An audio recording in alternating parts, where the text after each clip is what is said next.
Executive editor Gyanendra Tiwari इस वक्त phone line पर हमारे साथ जुड़े हुए हैं। ज्ञानेंद्र जी, जानकारी दीजिएगा और बताइएगा कितना सुंदर काशी इस वक्त लग रहा है और प्रधानमंत्री नरेंद्र मोदी लोकप्रिय नेता हैं, काशी किस तरीके से तैयार है उनके नामांकन के लिए, उनके रोड शो के लिए?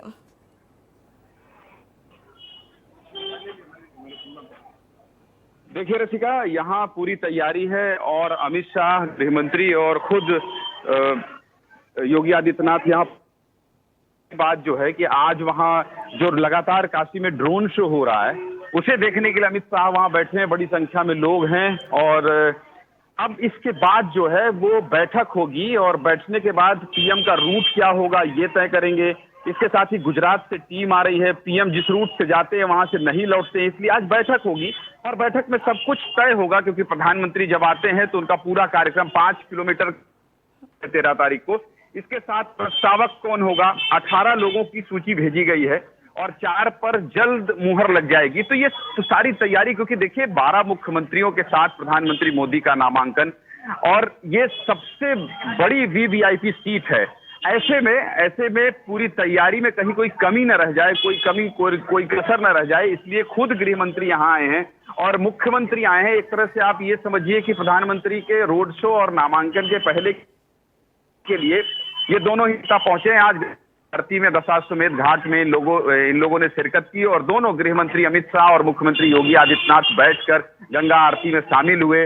ड्रोन शो जो चल रहा है लगातार यहाँ आ रहे हैं, उन लोगों को लुभा रहा है, उसको देखकर उसका आनंद लिया। तो कुल मिलाकर इस समय एक ही को पूरे बनारस में एक बात की तैयारी दिखाई देगी कि यहाँ जो है हर तरफ केवल एक ही माहौल है कि कब प्रधानमंत्री यहाँ आएंगे, रोड शो करेंगे, इतने भव्य तरीके से करेंगे। 12 मुख्यमंत्री होंगे, रक्षा मंत्री होंगे, गृह मंत्री होंगे, भारत सरकार के कद्दावर मंत्री होंगे। तो बहुत बड़ा आयोजन बीजेपी करने वाली है और इस रोड शो में शामिल कौन कौन होगा, प्रबुद्ध जनों से मुलाकात होगी, उनकी सबकी लिस्ट आज अमित शाह बैठकर देखेंगे और ये सब कुछ फाइनल तैयारी होनी है। ऐसा नामांकन जो कभी हुआ ना हो, प्रधानमंत्री नरेंद्र मोदी का नामांकन से ही पहले हम देख रहे हैं जिस तरह की तस्वीरें सामने आ रही है, आप भी बता रहे हैं और आप वहां पर खुद मौजूद हैं, अलग अलग रंग आप कैद कर पा रहे होंगे। ये भी समझाने की कोशिश करिएगा कि भारतीय जनता पार्टी इस शक्ति प्रदर्शन से, इस भव्य प्रदर्शन से और बनारस के इस आयोजन से क्या संदेश देना चाहती है।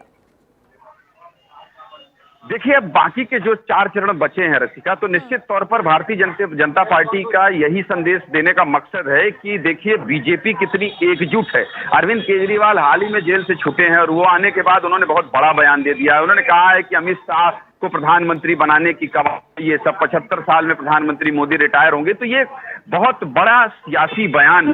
तो इसके सहारे उत्तर प्रदेश है, उत्तर प्रदेश 80 सीटों का 80 लोकसभा सीट है, बहुत बड़ा प्रदेश है और उत्तर प्रदेश से अगर भारतीय जनता पार्टी मोदी के नामांकन की तैयारी कर रही हो तो ये समझिए पूरे देश में संदेश है।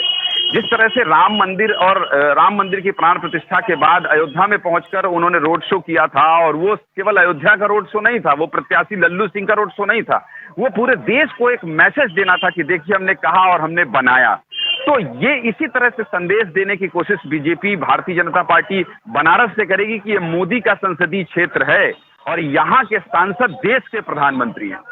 तो कुल मिलाकर इसका कोशिश ये होगी कि बहुत ग्रैंड तरीके से वो को इस तरीके से देश को दिखाएं कि बीजेपी कितनी एकजुट है और बीजेपी कितना बड़ा शक्ति प्रदर्शन कर रही है, जिसका संदेश पूरे देश में जाए और आने वाले समय में जो जिस चरण का चुनाव बचा है। ज्ञानेंद्र जी, बड़ा शक्ति प्रदर्शन और बड़ा संदेश देने की कोशिश भारतीय जनता पार्टी लगातार कर रही है और हमने देखा है प्रधानमंत्री जब अलग अलग राज्यों में, अलग अलग शहर में रोड शो करने पहुंचे तो उनका एक अलग अंदाज देखने को मिला और अब वो बनारस में रोड शो करेंगे जहां से वो खुद भारतीय जनता पार्टी के प्रत्याशी हैं। तो इस बार भी यही उम्मीद लगाया जा रहा है कि प्रधानमंत्री नरेंद्र मोदी का एक बार फिर से एक नया अंदाज देखने को मिलेगा जिस तरीके से त्योहार बनारस में मनाया जा रहा है।